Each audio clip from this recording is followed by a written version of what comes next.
कौन बनेगा नेता। नगर निगम के चुनाव पास आने वाले थे। पूरे कानपुर शहर में टिकट को लेकर मारामारी शुरू थी, लेकिन सबसे ज्यादा चर्चा में वार्ड नंबर 40 की सीट थी। वो इसलिए क्योंकि इस बार वहां की सीट महिला के लिए आरक्षित थी। अब सवाल ये था कि चुनाव लड़ेगा कौन। इससे पहले ठाकुर साहब वहां से पार्षद थे और इस बार उन्होंने अपनी पत्नी सीमा ठाकुर को टिकट दिलवाई और ठाकुर साहब की शान के कारण सीमा जी ने 20,000 वोटों से चुनाव जीत लिया। अरे बधाई हो सीमा भाभी, अब तो आप वार्ड की पार्षद बन गई हैं।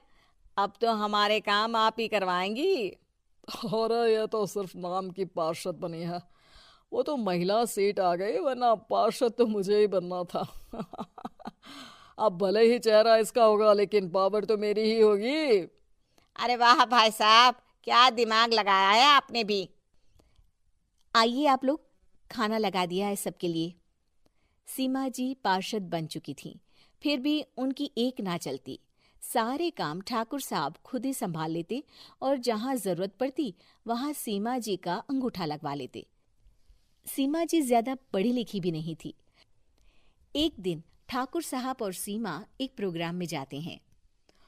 अरे ठाकुर साहब, आप आ गए। ओहो, पार्षद मैडम भी आ गई हैं। स्वागत है आप दोनों का।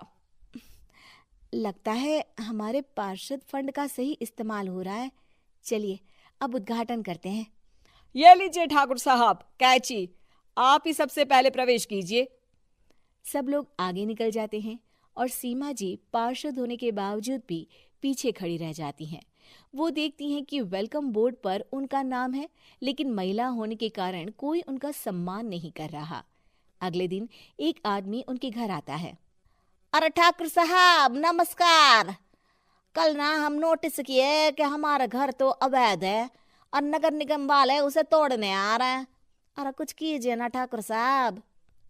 देखो भाई, मैं तो ज्यादा कुछ कर नहीं सकता, पर अगर तुम सबकी जेब गर्म कर दो तो कुछ हो सकता है। कुल मिलाकर 4 लाख लगेंगे।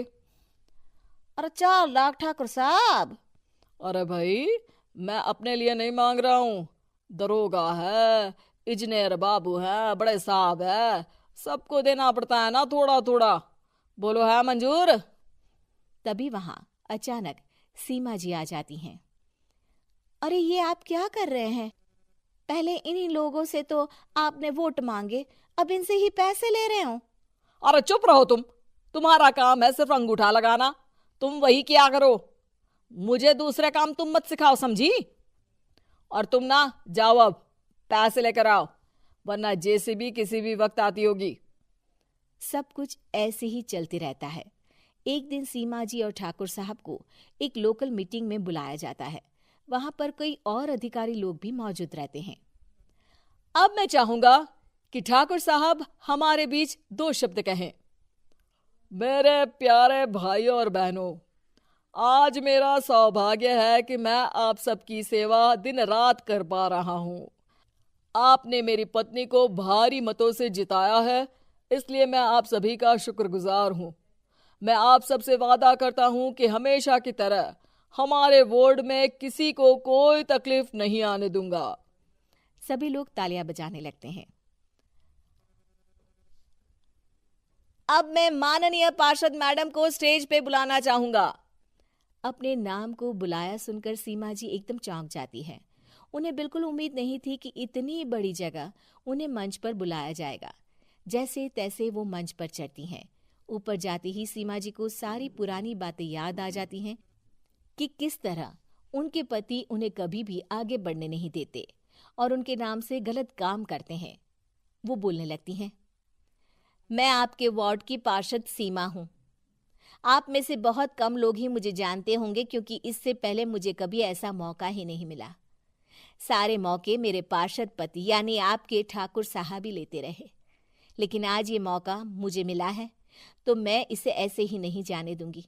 मैं आपको ये बताना चाहती हूँ कि आपके ठाकुर साहब मेरे नाम की आड़ में गैर कानूनी काम करते हैं, जिस पर अंगूठों के निशान मेरे होते थे। इसीलिए मैं अपनी गलती मानती हूँ और आज अपने पद से इस्तीफा देती हूँ, ताकि आगे से कोई गलत काम ना हो पाए। अब फैसला आप सबके हाथ में है कि आप हमें क्या सजा देना चाहते हैं। सीमा जी की बातें सुनकर ठाकुर साहब के चेहरे का रंग उड़ जाता है और वो शर्म से मुंह नीचा करके वहां से चले जाते हैं और पद से इस्तीफा देकर ही सही सीमा जी अपने आप में आत्मविश्वास महसूस करती हैं।